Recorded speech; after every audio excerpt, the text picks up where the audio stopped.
نام سن کر ہی جھوم جاتا ہے. ہم تو بالکل ایسے سنجیدہ سیریس ہو کر بیٹھے ہیں کہ پتہ نہیں کیا ہوگا, کیسے ہوگا, یہ بیان کب ختم ہوگا, محفل کب ختم ہوگی. ایسا انتظار نہیں, ابھی کوئی اتنی زیادہ دیر بھی نہیں ہوئی.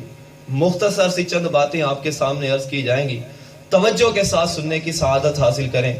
جو بات اچھی لگے اس پر حضور علیہ الصلوۃ والسلام کی تعریف کرنے کی نیت سے درود پاک بھی پڑھیں, ذکر اللہ کی نیت سے سبحان اللہ کی سدائیں بھی بلند کریں. حضرت فرماتے ہیں نا کہ یہ ہمارے جسم میں جو جان ہے, بدن میں جان ہے, منہ میں زبان ہے, یہ ساری کی ساری اللہ نے کس کے لیے عطا کی ہیں؟ حضور کے نام پر ہی ہمیں سارا کچھ ملا ہے. جب حضور کے نام پر ہم نہیں بولیں گے تو پھر ایسی زبانوں کا کیا فائدہ. اعلیٰ حضرت خود فرماتے ہیں نا, دہن میں زبان تمہارے لیے, بدن میں ہے جان تمہارے لیے, ہم آئے یہاں تمہارے لیے اور اٹھے بھی وہاں تمہارے لیے. ہمارا کائنات میں آنے کا مقصد حضور کی تعریف و توصیف ہے. کائنات سے قیامت والے دن اٹھ کر جانے کا مقصد اللہ پاک کی اور اس کے پیارے محبوب علیہ الصلوۃ والسلام کی تعریف ہے. جب مقصد ہی یہی ہے تو اس مقصد کے لیے ہی زندگی گزاری جائے. اللہ پاک ہمیں حضور علیہ السلام کی پکی سچی محبت عطا فرمائے. اب ہم چونکہ یہاں پر اللہ پاک کے آخری نبی صلی اللہ علیہ وسلم کا مبارک ذکر خیر سننے کے لیے جمع ہوئے ہیں, تو اولاً تو عرض یہ ہے کہ جن محبوب کریم کا ہم ذکر سننے کے لیے جمع ہوئے, سب سے پہلے ہم ان کے مبارک نام کے اندر ہی اگر غور کریں تو زندگیاں ختم ہو چکی ہیں, آنے والوں کی زندگیاں بھی ختم ہو جائیں گی, لیکن اللہ پاک کے پیارے محبوب صلی اللہ علیہ وسلم کے نام کی تعریف بھی پوری نہیں ہو سکتی. نہیں ہو سکتی.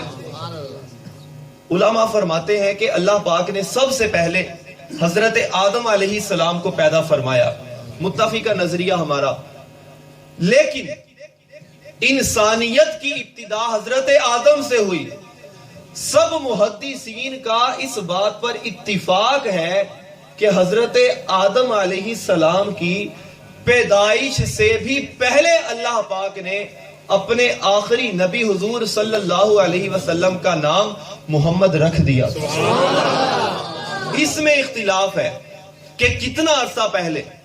بعض روایتوں میں اس طرح کا ملتا ہے کہ حضرت آدم کی پیدائش سے تقریباً 2000 سال پہلے, اور بعض میں ہے کہ تقریباً 9 لاکھ سال پہلے اللہ نے اپنے محبوب کریم کا نور پیدا کر کے اپنے محبوب کا نام محمد بھی رکھ دیا. اس طرح کی روایتیں. لیکن محدثین نے اس حوالے سے ایک بڑی عجیب و غریب حدیث پاک نقل کی. ایک دن حضرت سیدنا جبرائیل علیہ السلام, سید الملائکہ, تمام فرشتوں کے سردار, فرشتوں میں سب سے زیادہ مرتبے والے, حضور علیہ السلام کی بارگاہ میں حاضر ہوئے. سلام عرض کیا. حضور علیہ السلام نے فرمایا, یا جبرائیل کم عمرت من السنین, تم اتنے عرصے سے میرے پاس آ رہے ہو, حضرت آدم علیہ السلام سے لے کر مجھ تک جتنے بھی کم و بیش 1,24,000 انبیاء کرام اللہ نے دنیا میں بھیجے, سب کی بارگاہ میں تم حاضر ہوئے. ذرا مجھے یہ بتاؤ کہ تمہاری عمر کتنی ہے, سالوں کا اندازہ لگا کر ذرا مجھے اپنی عمر بتاؤ. حضرت جبرائیل نے عرض کیا, یا رسول اللہ, میں کما حقہ تو نہیں بیان کر سکتا, اللہ نے مجھے کتنی عمر عطا کی ہے میں صحیح اندازہ نہیں لگا سکتا. ایک بات یہ ہے کہ جب اللہ نے انسانوں کو بھی پیدا نہیں کیا تھا, یہ کائنات بھی ابھی مکمل نہیں بنی تھی, چوتھے آسمان پر ایک ستارہ طلوع ہوتا تھا, ایک نوری ستارہ طلوع ہوتا تھا. جبرائیل کہتے ہیں, یا رسول اللہ, 70,000 سال کے بعد ایک بار وہ ستارہ طلوع ہوتا تھا پھر چھپ جاتا تھا، پھر 70,000 سال کا عرصہ گزر جاتا، وہ ستارہ پھر طلوع ہوتا پھر چھپ جاتا۔ یا رسول اللہ 70,000 سال کے بعد وہ ستارہ ایک مرتبہ ظاہر ہوتا تھا۔ میں جبرائیل نے اس ستارے کو 72,000 بار دیکھا ہے، 72,000 بار دیکھا ہے۔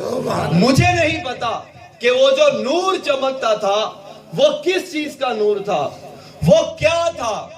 72,000 بار میں نے اپنی زندگی میں دیکھا ہے، اس سے زیادہ میں اپنی زندگی کا کوئی اندازہ نہیں لگا سکتا۔ حضور علیہ السلام جبرائیل کی یہ بات سن کر مسکرا پڑے اور فرمایا، اے جبرائیل، جانتے ہو جس ستارے کو تم نے 72,000 بار دیکھا ہے وہ جو نور تھا وہ کیا تھا؟ جبرائیل کہتے ہیں، یا رسول اللہ مجھے معلوم نہیں، میں نے صرف اسے 72,000 بار دیکھا ہے اور کچھ نہیں جانتا۔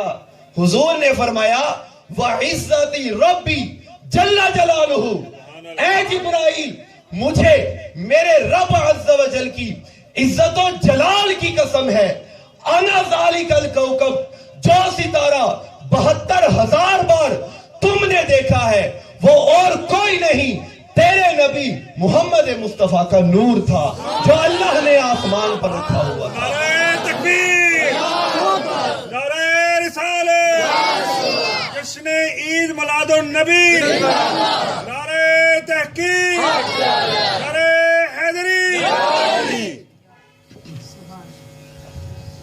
70,000 سال کے بعد ایک ستارہ چمکتا ہے، 72,000 مرتبہ اس کو دیکھا ہے۔ اگر کیلکولیٹر جو دنیاوی سائنسی بنے ہوئے ہیں اس کو لے کر 70,000 کو 72,000 سے ضرب دیں تو جو گنتی آئے گی وہ آئے گی کم و بیش 5 ارب 40 کروڑ سال۔ 5 ارب 40 کروڑ سال کم و بیش کا عرصہ جبریل امین نے تو دنیا کے بننے سے پہلے کا گزارا ہے، انسان بھی ابھی نہیں بنے۔ تو جو میں نے پہلے بات کی کہ علماء فرماتے ہیں اللہ نے اپنے محبوب کو کب بنایا، کیسے بنایا، کوئی نہیں جانتا۔ بعض نے کہا 2,000 سال، بعض نے کہا 9 لاکھ سال۔ جبریل امین کی اس بات کا اندازہ لگائے تو کم و بیش 5 ارب 40 کروڑ سال پہلے اللہ نے حضرت آدم سے بھی پہلے اپنے محبوب کے نور کو پیدا فرمایا۔ حضرت آدم علیہ السلام اللہ نے ان کو پیدا فرمایا، جنت کے اندر رکھا اور فرمایا وَلَا تَقْرَبَا هَذِهِ الشَّجَرَةَ، جنت میں رہو، جہاں چاہے جاؤ، جو کچھ کھاؤ، لیکن اس درخت کے قریب نہ جانا۔ ایک مخصوص درخت تھا، اس کے قریب جانے سے منع کر دیا۔ کچھ وجوہات بنی، اللہ تبارک و تعالیٰ کی حکمت تھی۔ حضرت آدم کا زمین پر آنا طے تھا، جنت میں رہنا ایک عرصے کے لیے مقدر تھا، لیکن باقی زندگی گزارنے کے لیے جنت سے نکل کر زمین پر آنا طے تھا۔ اللہ نے پہلے سے ہی سارا کچھ طے کیا ہوا تھا۔ وہ ظاہر یہ اسباب اور بنے، حضرت آدم اس درخت کے قریب چلے گئے۔ اللہ پاک نے حضرت آدم علیہ السلام کو جنت سے نکال کر زمین پر بھیج دیا۔ اب افسوس کی بات یہ ہے کہ جب یہ واقعہ بھی معاشرے میں لوگ عوام الناس جب بیان کرتے ہیں تو معاذ اللہ استغفر اللہ، حضرت آدم علیہ السلام اللہ کے نبی ہیں، ابو البشر ہیں، تمام انسانوں کے، سارے انسانوں کے باپ ہیں، پہلے نبی اللہ نے ان کو بظاہر دنیا میں بھیجا، لیکن یہ واقعہ بیان کرتے ہوئے بھی معاذ اللہ غلطی والے، گناہ والے، معصیت اور نافرمانی والے الفاظ حضرت آدم علیہ السلام کے ساتھ جوڑ دیے جاتے ہیں کہ انہوں نے غلطی کی، معاذ اللہ یہ گناہ کیا کہ اللہ نے منع کیا تھا درخت کے قریب نہ جانا، وہ چلے گئے، وہ گناہگار ہو گئے، یہ خطا کر دی تو اللہ نے ان کو جنت سے نکال دیا۔ ایسے لوگوں کو اپنی ان تمام باتوں سے توبہ کرنی چاہیے۔ کسی بھی نبی کی طرف، کسی نبی کی طرف گناہ کی نسبت کرنے والا بندہ دائرہ اسلام سے خارج ہو جاتا ہے. حضرت آدم علیہ السلام جنت سے نکل کر زمین پر آئے. اب اللہ نے منع کیا تھا لیکن اس کے قریب چلے گئے. اس معاملے پر اللہ کی بارگاہ میں توبہ کرتے رہے. 300 سال تک لگاتار اللہ کی بارگاہ میں ہاتھ اٹھا کر دعائیں مانگتے رہے. اے اللہ میری توبہ کو قبول فرما. اے اللہ میں اس درخت کے قریب چلا گیا, مجھے معاف فرما دے. 300 سال کا عرصہ گزر گیا. اللہ نے حضرت آدم کی کسی ایک دعا کی طرف توجہ بھی نہ فرمائی. حضرت آدم 300 سال روتے رہے, توبہ کرتے رہے, کوئی دعا قبول نہیں. 300 سال کا عرصہ گزر گیا. اچانک ایک دن ایسے ہوا, حضرت آدم نے دعا کے لیے ہاتھ اٹھائے اور عرض کیا, اے مولا میں تجھ سے محمد کا واسطہ دے کر تجھ سے دعا مانگتا ہوں, میری توبہ کو قبول فرما دے. حضرت آدم نے حضرت محمد صلی اللہ علیہ وسلم کا نام لیا, فوراً اللہ پاک نے حضرت آدم کی طرف توجہ فرما دی. 300 سال تک توجہ نہ کی, اپنے محبوب کا نام سنتے ہی حضرت آدم کی طرف متوجہ ہو گیا. اب جیسے ہی حضرت آدم نے حضور علیہ السلام کا نام لیا, چونکہ پہلے انسان بظاہر حضرت آدم ہی تھے, ان سے پہلے کوئی انسان دنیا میں نہیں تھا, تو اللہ پاک نے فرمایا, اے آدم تو مجھ سے میرے محمد کا وسیلہ دے کر دعا مانگ رہے ہو, توبہ قبول کروانے کی دعا کر رہے ہو, یہ توبہ والا معاملہ تو ہوگا بعد میں, پہلے یہ بتاؤ کیف عرفت محمدن, کہ تم نے محمد کو کیسے پہچان لیا, حالانکہ ابھی تو میں نے دنیا میں ان کو بھیجا ہی نہیں, تم نے کیسے جان لیا. حضرت آدم نے عرض کیا, ہے مولا لما خلقتنی بیدک ونفخت فی من روحک فرفعت راسی رأیت علی العرش او علی قوائم العرش مکتوبا لا الہ الا اللہ محمد رسول اللہ فعلمت انک لم تضف الی اسمک الا احب الخلق الیک. اے مولا جب تو نے مجھے پیدا کیا, میرے اندر اپنی روح کو پھونکا, میرے اندر جان آئی, میں نے اپنے سر کو اٹھایا, عرش کی طرف دیکھا, جنت کی طرف دیکھا, جس طرف میں نے دیکھا میں نے یہی دیکھا کہ اے مولا تو نے اپنے نام کے ساتھ محمد کا نام جوڑ کر رکھا ہوا ہے. فعلمت, میں نے جان لیا کہ اے مولا جس ہستی کا نام تو نے اپنے نام کے ساتھ ملا کر لکھا ہوا ہے, ہو نہ ہو وہ ہستی ساری کائنات میں تجھے سب سے زیادہ محبوب. اسی لیے میں اسی سب سے مبارک اور محبوب ہستی کا وسیلہ دے کر تیری بارگاہ میں دعا کرتا ہوں, مولا میری دعا قبول فرما لے. حضرت آدم کی یہ دعا سن کر, یہ بات سن کر اللہ پاک نے فرمایا, صدقت یا آدم, اے آدم تو نے بالکل ٹھیک کہا, ایسا ہی ہے. لولاہ لما خلقت الافلاک, اگر میرے محمد نہ ہوتے میں آسمانوں کو پیدا نہ کرتا. لولاہ لما خلقت الارضین, محمد کو نہ بناتا, زمینوں کو نہ بناتا, جنت کو نہ بناتا, عرش و کرسی نہ بناتا. لولاہ لما خلقتک, اے آدم اگر میں اپنے محمد کو نہ بناتا تو میں تجھے بھی پیدا نہ فرماتا. لولاہ لما اظہرت الربوبیت, بلکہ سنو اے آدم اگر میں اپنے محمد کو پیدا نہ کرتا اپنا رب ہونا بھی دنیا والوں کے سامنے ظاہر نہ کرتا. دنیا والوں کو پتہ ہی نہ چلتا کہ کوئی خدا ہے جس کی عبادت کی جائے گی. اللہ پاک نے اپنے محبوب علیہ السلام کو پیدا فرمایا. اب حضور فرماتے ہیں اللہ نے زمین پر میرا نام محمد رکھا, آسمانوں پر اللہ نے میرا نام احمد رکھا. اب آسمانوں پر حضور کا نام احمد ہے, یعنی اللہ پاک کے نوری فرشتے, معصوم فرشتے حضور علیہ الصلوۃ والسلام کو احمد کے نام سے پکارتے ہیں, احمد کے نام سے جانتے ہیں. زمین پر حضور کا نام محمد ہے. اب ہم سوال یہ کرتے ہیں کہ اے مولا تو نے اپنے محبوب کا نام زمین پر تو محمد رکھا,